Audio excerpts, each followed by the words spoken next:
Hello, അതെന്റെ ഫോണാ. അറിയാം, പക്ഷെ ഇപ്പൊ തരാൻ പറ്റില്ല. തരണ്ടടോ, നോക്കിയിട്ട് ആരാണെങ്കിലും പറ. ആ, അങ്ങനെ മര്യാദയ്ക്ക് ചോദിച്ചാ പോരാ.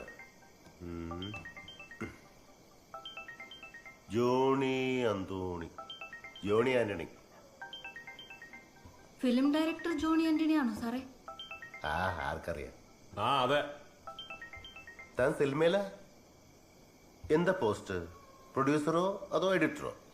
സാറേ, പുള്ളി ഇപ്പൊ അഭിനയം തുടങ്ങിയിട്ടുണ്ട്. ആഹാ, എന്നാ പിന്നെ വേറെ ആരൊക്കെ സിനിമാക്കാരനെന്ന് നോക്കിക്കളയാം. സാറേ, അത് ശരിയല്ല കേട്ടോ. ഇതൊക്കെ ഒരു രസമല്ലോ. എന്തേലും ചെയ്യും. ഡോടോടോ, തന്റെ ക്രിമിയടി എനിക്ക് മനസ്സിലായി. അതിൽ നടിമാറ നമ്പർ ഒന്നും ഇല്ല. സാറേ അയാളെന്ത് സിനിമക്കാരനാണ്? ആണെന്ന് തോന്നുന്നു സാറേ. ജോക്കുട്ടൻ സാറ് പുള്ളിയുടെ കോണ്ടാക്ട് ലിസ്റ്റ് സെർച്ച് ചെയ്യുന്നുണ്ട്. അയാൾക്ക് ഇത് എന്തിന്റെ കേടാൻ? വേണ്ടെന്ന് പറയട്ടെ സാർ. എന്തിനാണ്?